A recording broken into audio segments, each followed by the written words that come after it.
You're listening to the ESP, the European Skeptics Podcast, an independent weekly show set out to bring you news, interesting topics, and interviews with people mostly from Europe, building bridges and breaking down language barriers to show the world how active and awesome the skeptical movement is in the region.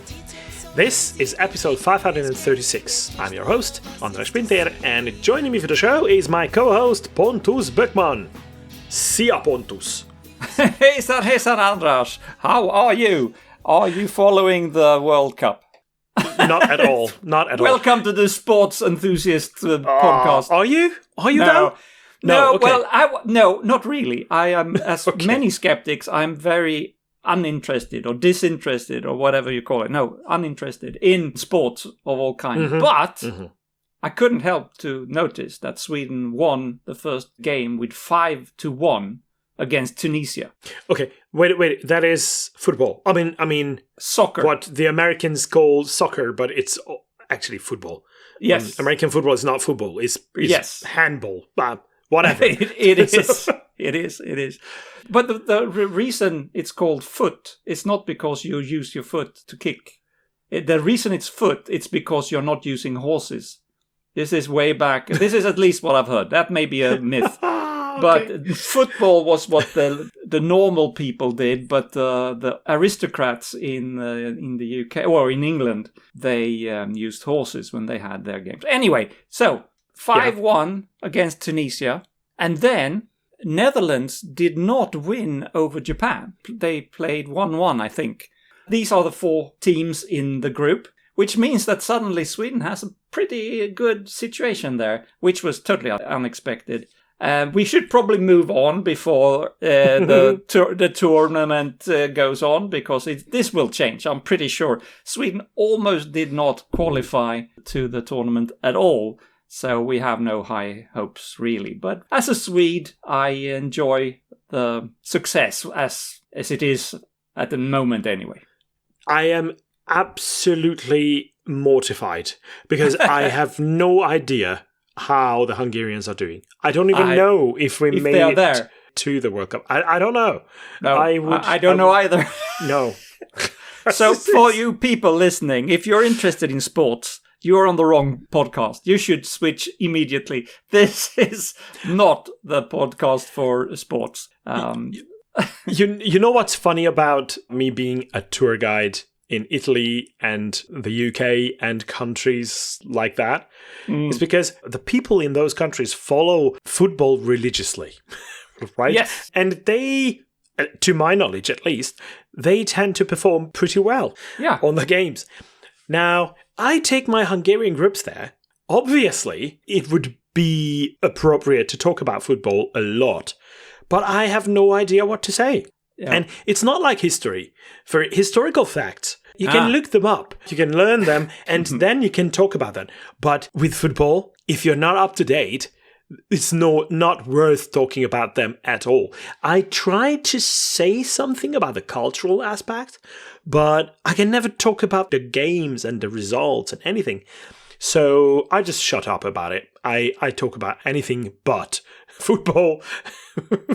I have news for you, Andras. Italy didn't make it to the World Championship. They didn't qualify, which is, I guess, a big scandal in a way. Okay. But still, we should leave this subject. Yes, because this is not. I hear there are skeptical things to discuss. What do you have? Yeah. First of all, I just came back from Sicily, so ridiculously hot. I just came across this statement by Dr. Hans-Henry P. Kluge, who's the WHO regional director for Europe. And, well, he writes that there is a big issue going on with the heat waves. So he says that in the last 4 years, there have been more than 200,000 lives lost across the EU. You mentioned something similar with large numbers, but this is about all of EU in the last 4 years, 200,000, and this, as he puts it, has all been preventable deaths. This is absolutely heartbreaking. That's a lot of deaths. due to heat waves, and heat health action is in order, and we don't really see that. I mean, even in political debates, you don't see that issue addressed in general. How do we deal with heat-related deaths, and how do we prevent them? I think as skeptics, as people who like the facts and who like fact-based and science-based decisions and decision-making processes, we should urge our politicians and decision-makers on all levels to take this seriously and do that, because I'm really struggling myself. I mean, the next couple of days, we have forecasts of mid and high 30s for the second half of June. It's not even July yet. That is... I don't know what to do with that. I know one thing you could do. You could go to your politicians and elect new ones. Sweden, as I mentioned last week. Last week, you did. We have an election coming up in September. So please, people, if you're listening and you're eligible to vote in the Swedish elections, vote wisely, because that's the only way we get sensible politicians. Yeah, exactly. Yeah, try to talk to others as well, and do it in as polite a way as possible, with respect, and try to show them what science has to say about these issues. And then they might be going for the politicians who represent that as well. So who knows? Anyhow, what we are trying to do is to provide you with lots of information from football, the things going on in Europe, including football. But let's not even mention that anymore. Okay. But let's start the show, which means that we have something to commemorate this week in Skeptical History. Okay, and TWISH this time takes us back more than 500 years to the 15th of June, 1520. I remember it well. Yeah, you probably do. That was 3 years after Martin Luther, a German monk and theologian, published his 95 Theses. Well, that we know that had sparked what would become the Protestant Reformation. But the 15th of June, 1520, is about something different. It's about a reply, actually, and reaction, the final reaction of the Catholic Church. The Pope strikes back. The Pope strikes back, exactly. Okay. And the Pope being Leo X, Pope Leo X, who was a member of the Medici family from Florence. And he issued on that day, the 15th of June, 1520, the papal bull that is called Exsurge Domine, which is basically Latin for "Arise, O Lord." For some reason, that brings to mind Ian McDiarmid to me with, the voice of Palpatine. Yes. Arise, O Lord. I don't know. But I know it was with Lord Vader, but please don't criticize me for that. It's just an association. But it is strange that all the papal bulls or papal proclamations, they never have a proper header. It's always just the first few words of that they happen to put in. That's how they are then known. Right? Yeah, that's how they are known, but it's the Exsurge Domine, I think, does have an actual longer name. What is it called? Bulla contra errores Martini Lutheri et sequacium. Okay, that makes more sense. It's a bull against the errors of Martin Luther and his followers. Mm-hmm. So it's a lot of bulls. Yeah, but it's called the Exsurge Domine. Anyhow, at first glance, this whole topic might seem like a purely theological dispute, but the Exsurge Domine is also a revealing case study in how powerful institutions react when their authority is publicly challenged, right?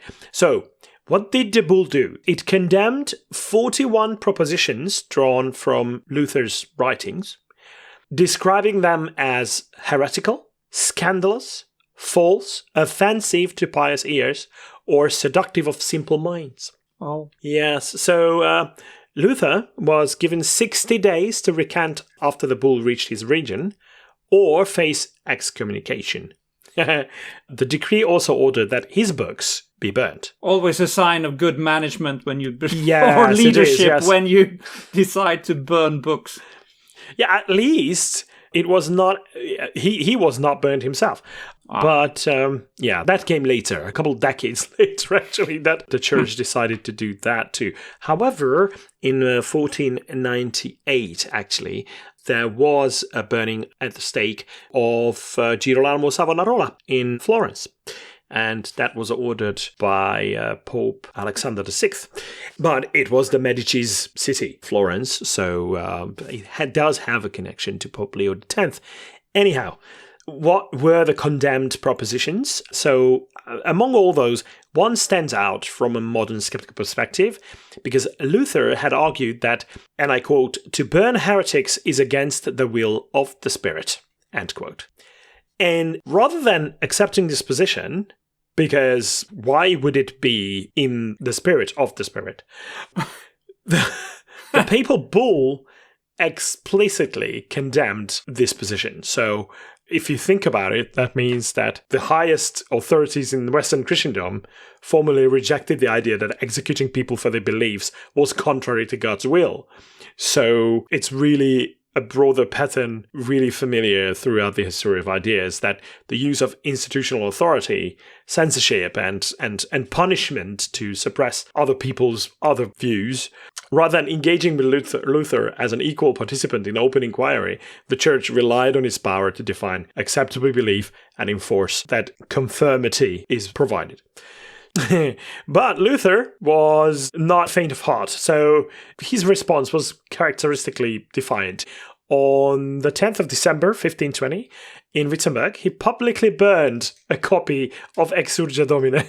Okay, if you can burn books, I can burn bulls. Exactly. So he says, okay, you know what? Go fuck yourself. I can do that too.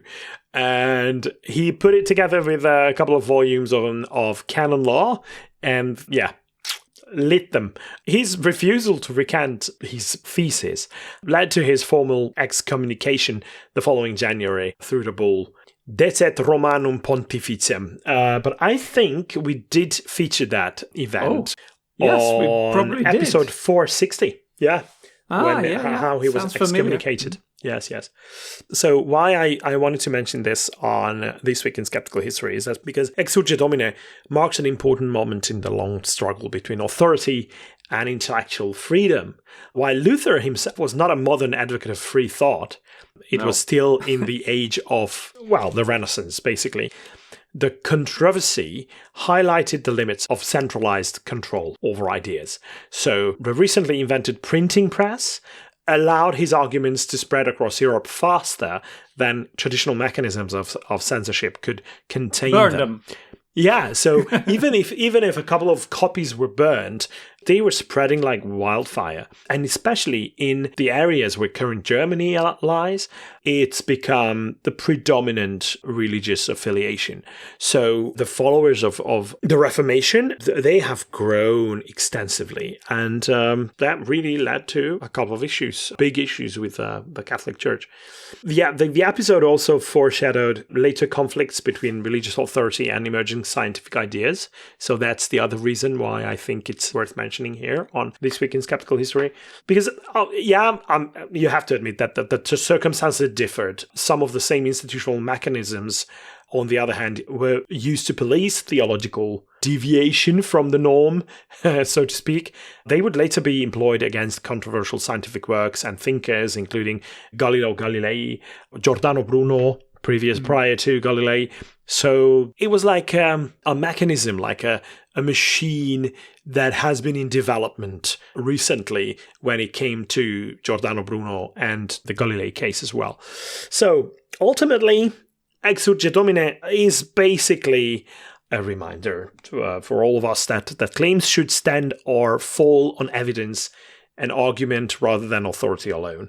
History repeatedly shows that attempts to suppress ideas by decree are often far less effective than addressing them through open debate.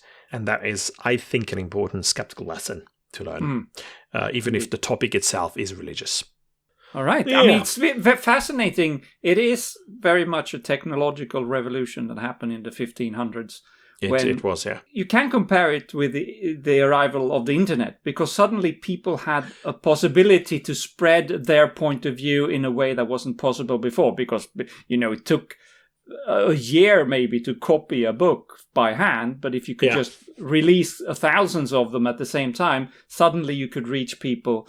And people got another... It took some time, of course, but it also probably contributed to people wanting to learn how to read, because there were a lot of information around that they were interested in. Before that, it was only the rich and the monks and others that had access to books, and suddenly people had access to information in a new way. That's right. And the other thing about the books is that the more easily you can have access to a written word, that provides you a more reliable kind of use of that word. Because spoken word will be distorted. The number of copies that are made will increase the number of mistakes in the actual original thought. Word of mouth is difficult to keep to the original message. Right? Whereas once you wrote something down, it's there. And it completely transformed how we propagate ideas. Not just the speed of it, not just the access of it, but also it's true to the word. I mean, it might still be wrong, but it will not be distorted as much as it is copied. Okay. Let's move on to finding out what's been happening in the recent past. Much more recent than 500 years ago. In the last week or so. Yeah, so this story comes to us from friend of the show, listener Olaf, who has contributed many times in the past. Olaf did what any true skeptic should do when they come across some pseudoscience or quackery. He emailed the ESP. Thank you very much for doing so, Olaf. Much appreciated. Keep it up. Yeah, so, Andras, have you ever heard of the Dutch pop duo Suzan and Freek? Nah. No, me neither. I hadn't either. Never made it to Hungary, I think. Yeah, no, not yet anyway. They are a young couple in their early 30s, and they are apparently pretty popular in the Netherlands. Their full names are Suzan Stortelder and Freek Rikkerink, which I think is a fantastic name to have. I would like to be called Freek Rikkerink, because it just has a sort of touch to it that I like. Okay, when I saw that in the script, I did not know how to pronounce it, so I kind of read it like freak, but it's apparently it's Freek. Yeah, no. So his first name is spelled Freek. So an English inclined person would call him Freak, which would be very insulting. But apparently it's Freek, and then his last name is Rikkerink. So Freek Rikkerink has a very I like it. Anyway, and I like the way you roll the R. Okay. Yeah. Oh, yeah. So that's not the story. But Suzan Stortelder and Freek Rikkerink are a married couple. I've listened to a few of their hits on YouTube, and I can definitely see the appeal. Very melodic songs, great voices they have, and they're very successful on the circuit, as they say, filling pretty big venues with fans for their live appearances. And they've been active for at least 10 years, I think. So they're big. Do they perform in English or Dutch? I think both. I heard some songs that were in English. Okay. Yeah. Unfortunately, and very tragically, though, Freek was diagnosed with terminal lung cancer last year. Oh. That's very unfortunate, of course. He's still doing fairly well, or so it seems, because they are still performing. But what is the skeptical angle here, then? The duo, during May, started selling out a new tour with over 400,000 tickets, estimating to net them around 4 million euros. Evil tongues are saying that the sales are boosted now due to Freek's disease, and who can tell? Maybe. And of course, they're obviously free to keep touring and selling out venues. I would do the same if I were them. But in interviews to promote this new tour, Freek has announced that he has turned exclusively to a paleo diet to help combat his cancer diagnosis. And that is a problem.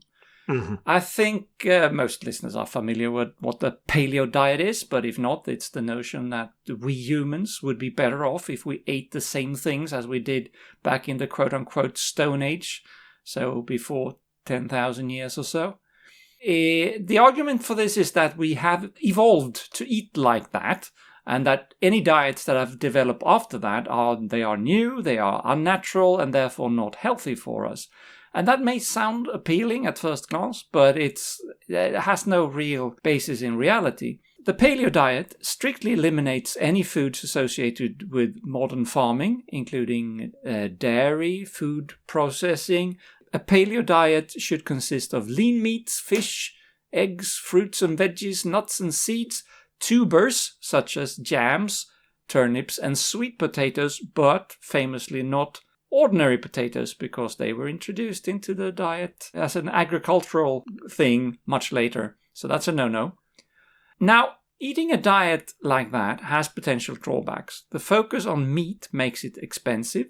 It's hard to maintain, and it lacks or is low on certain nutrients such as minerals and vitamins. So if you're too strict, this can lead to malnutrition.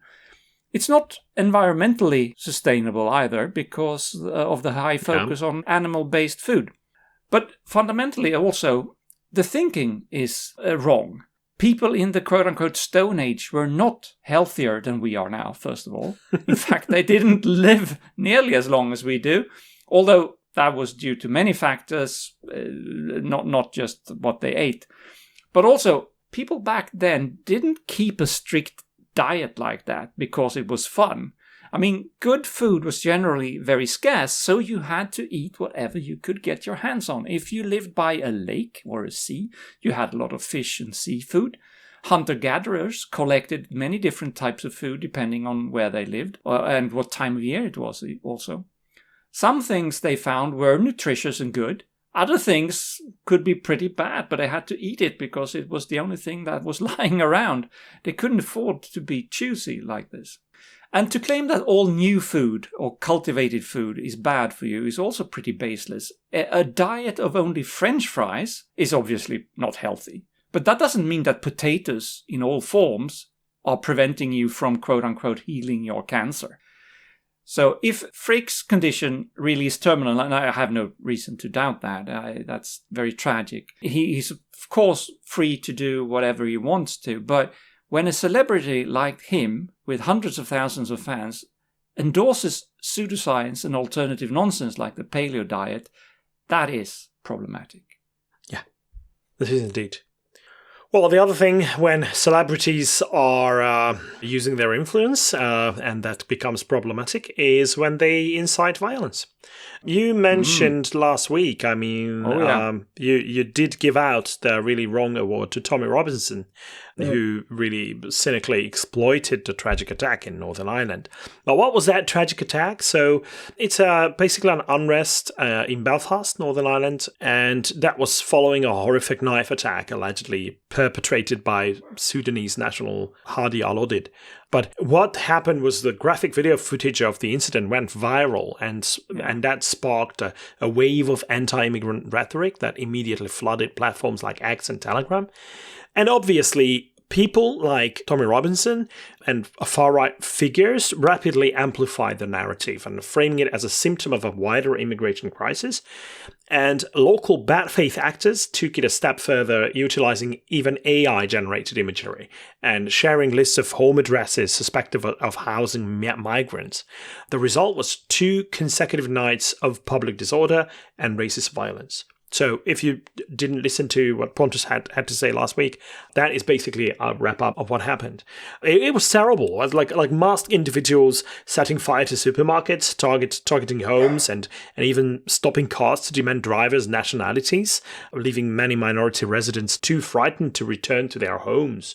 So that is just terrible. But the story didn't end on the streets. It continued, but in a very, I would say unexpected, but I think it's a welcome change of direction.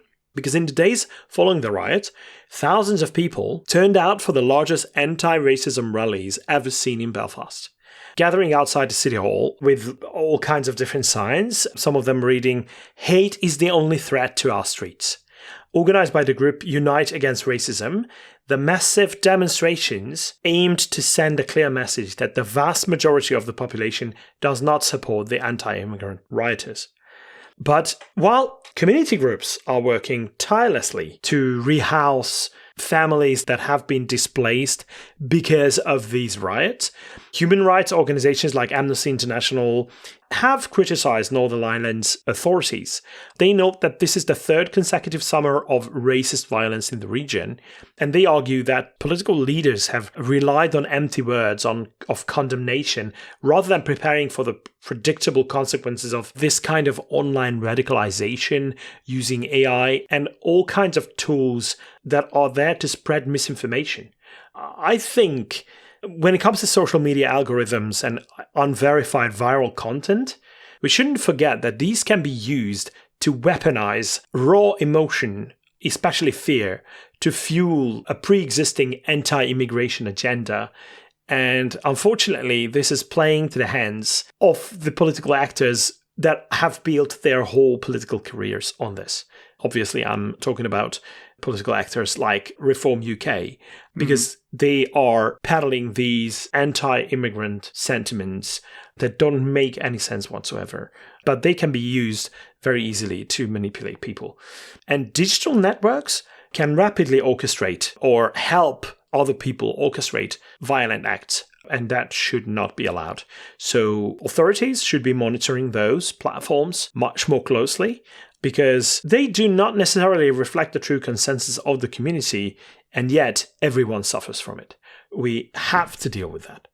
Yeah, but that is difficult. So we have more news about social media. The Prime Minister of the UK, Keir Starmer, has announced that he will ban access to social media platforms for all children under the age of 16. So this will be Snapchat, TikTok, YouTube, Instagram, X, and Facebook, as if any youngsters are on Facebook. I wonder if they are. But anyway, they can't be anymore. Yeah. Now they're going to want to. Yeah, they're going to want to because you make it illegal. Yes, that's true. But anyway, there's no doubt that youth mental health problems are on the rise on one side. Since this coincides with the rising trend of spending more and more time on social media, it may seem very likely and perhaps even obvious that the two are linked. And also, adults and parents who naturally want to protect their children can easily fall into the trap of fearing this new thing, saying, I mean, it's not new, but it wasn't around when they were young.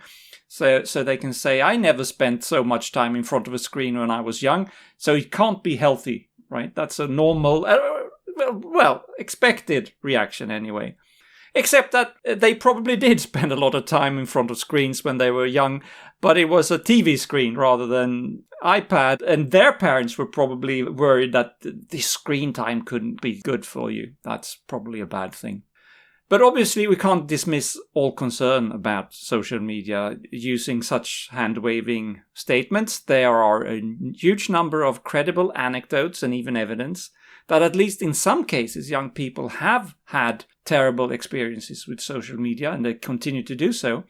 It could be bullying, propaganda, violence, harmful sex content and more. We know that in some cases harassment by others has even triggered suicides. Yeah. So that doesn't seem as harmless as watching TV, right?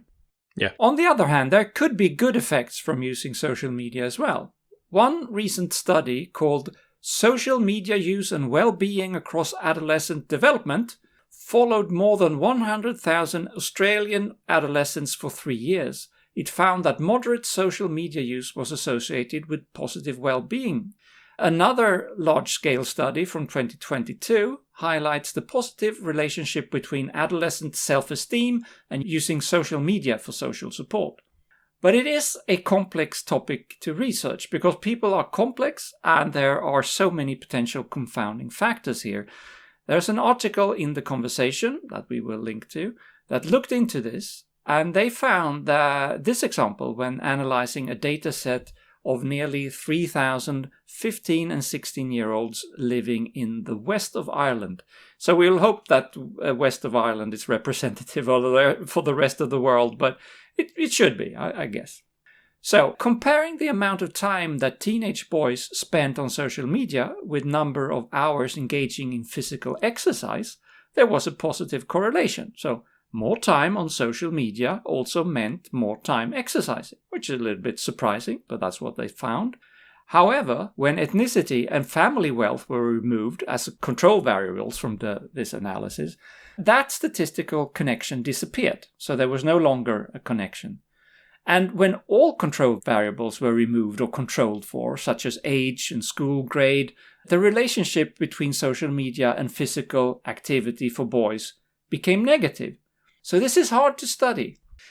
But also, they say that even if there is a correlation, you can find correlations like this, the associations were very small.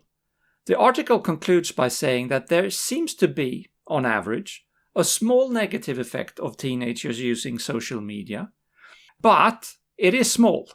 And then back to the banning of below 16-year-olds for using social media. There are many counter-arguments and concerns against trying to do this.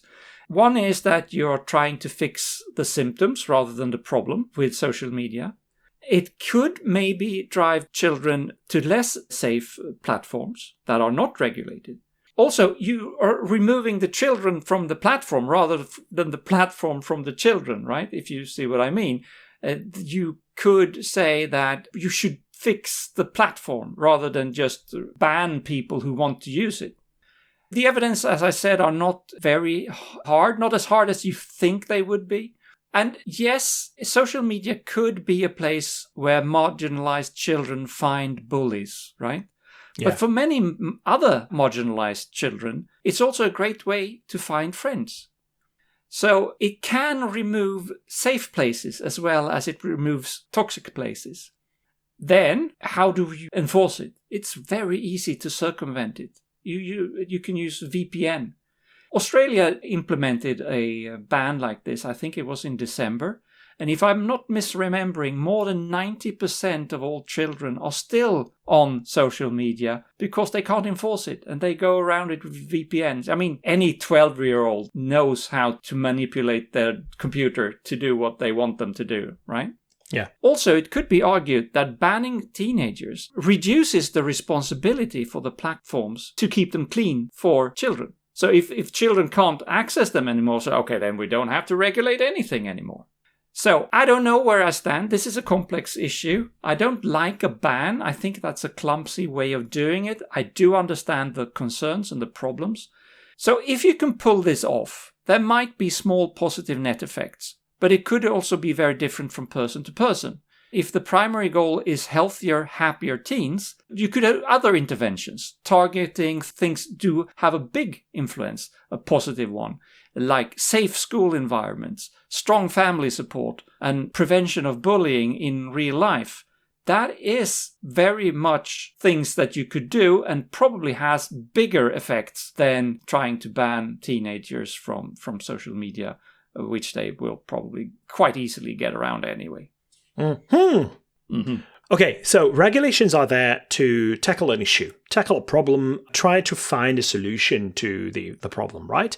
And this is what's going on with the social media ban in the UK and other kinds of legislation. But there is EU-level legislation as well.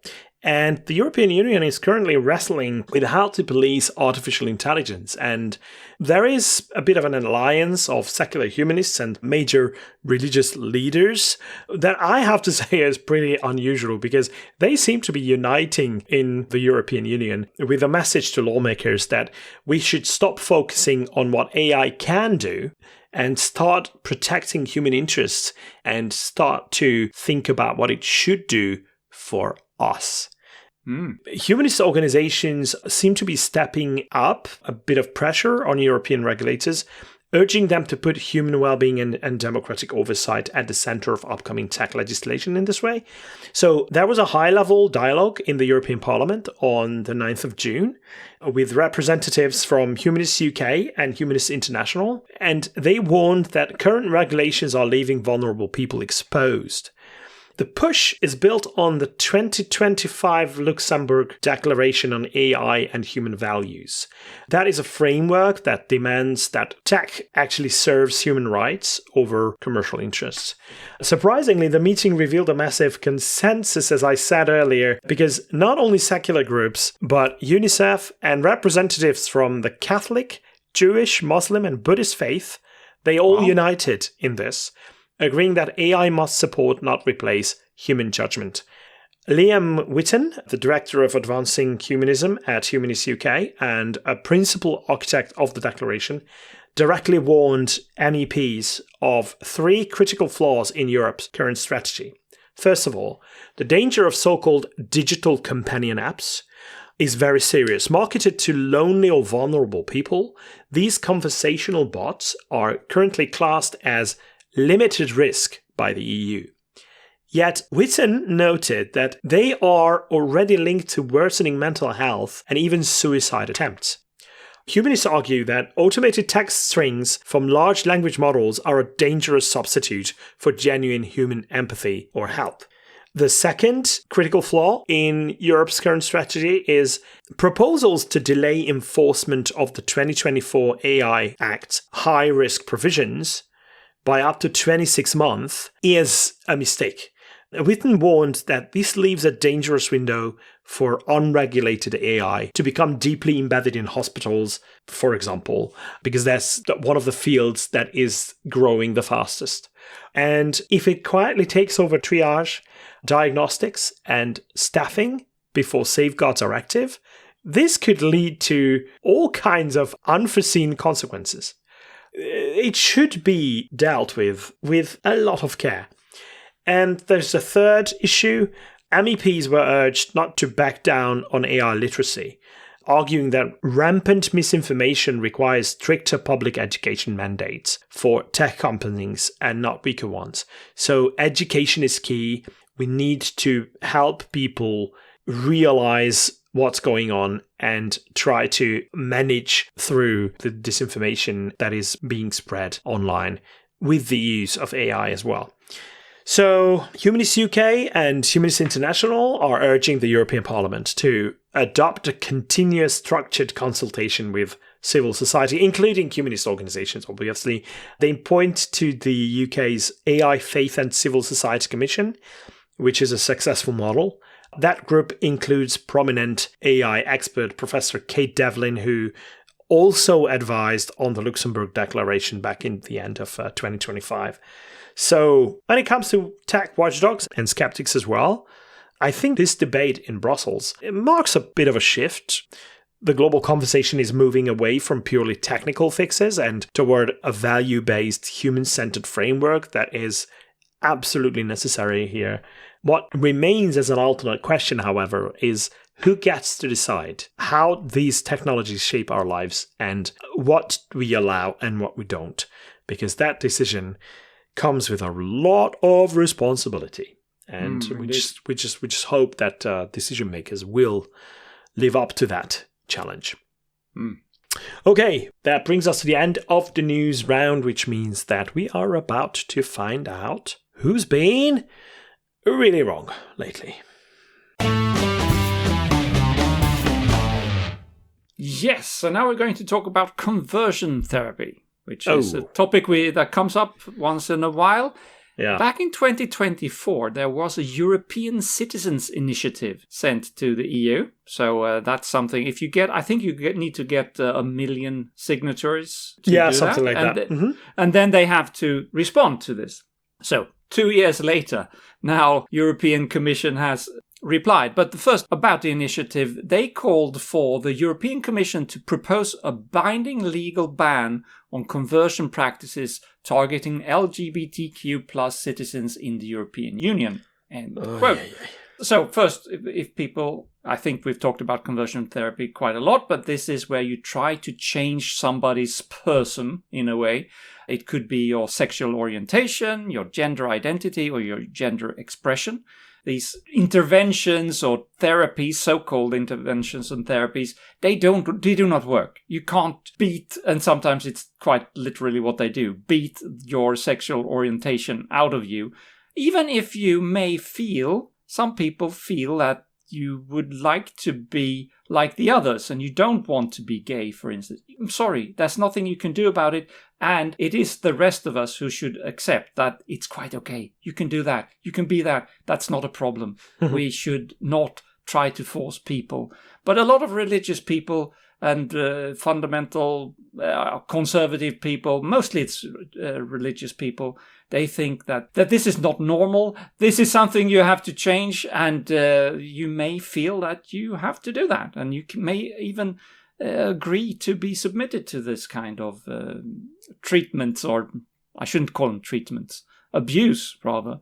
I saw one number that 25% of all people who self-identified as trans had been submitted to some kind of conversion therapy intervention. So a lot of people are being harmed by this. And it doesn't work. So don't do it. It only creates trauma and misery. But it's not prohibited on a EU level. Some member states have officially banned conversion therapies at the national level. Others have done it on a regional level. The first member state to introduce a nationwide ban on these practices was Malta in 2016. And between 2020 and 2024, there were bans in Germany, France, Greece, Spain, Belgium, Cyprus, and Portugal. There were some different flavors of them. Some were not as strict bans as others. Some were limited to people who were below the age of 18 or so. But there are some movements to do this. There was also an attempt to ban it in Poland, but it fell through in 2020. In the Netherlands, the parliament has called for a ban on numerous occasions. There have been calls for a ban in Austria in 2019, 2021 and 2022. But the government eventually argued that a specific law was not needed because such quote-unquote therapies would fall under already existing laws. And if they're right in that, that's fine, of course. But anyway, we want an EU-level ban, and the Commission has now delivered their response. And unfortunately, they are sort of sympathetic to the idea, but they are doing a much weaker thing. They are going to issue a recommendation to the member states to do so instead. And I really would have hoped that they would have gone for the more strict ban of this. It should really be a no-brainer to ban this. This is, in some cases, equal to torture, or you can compare it with exorcism, things like that. But unfortunately, they didn't go there. Either they didn't push hard enough, or there were too much religious fundamentalism going on in the union, or lobbying. I'm pretty sure it's the latter. Yeah, maybe so. But, so, for not going far enough in banning conversion therapy, the EU Commission gets today's award for being really wrong. Even if they sort of tried to help, I don't think they did enough. Agreed. You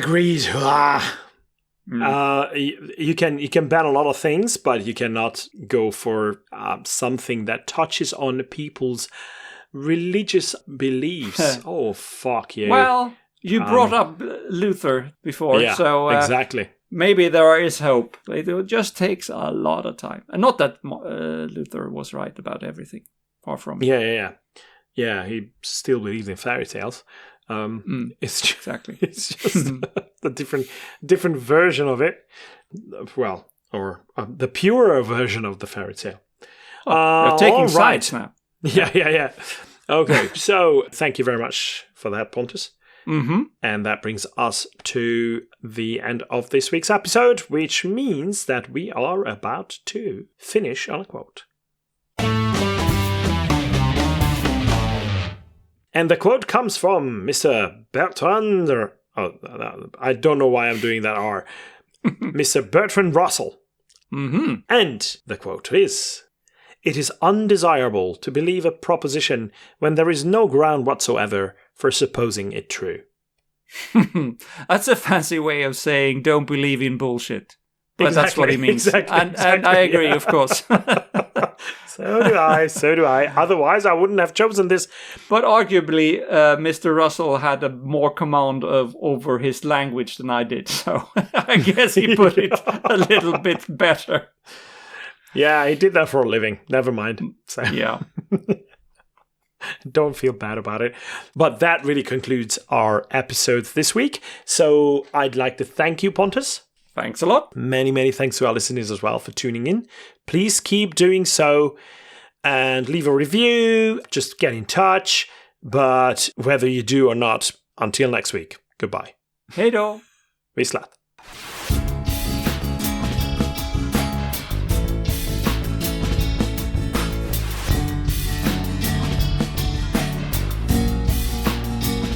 This has been your ESP experience. The show is produced and recorded by TheESP.eu. Join us again next time, but until then, please send your feedback and comments to info@TheESP.eu. We would also love to hear your ideas and suggestions regarding topics, and if you have any skeptical news from any European country, we're always eager to hear about them. If you have an upcoming local event or an organization to promote, please don't hesitate to let us know, as we are more than happy to help. All music in the program was written and performed by Keisha J. Gray and George Robb and is used with their permission. Please check out our webpage for show notes and archive material at theesp.eu. Follow us on Blue Sky at theesp.bsky.social. Like us on Facebook or support our work on patreon.com/theesp. And don't forget to spread the word by sharing our content with others. I don't know how you can believe.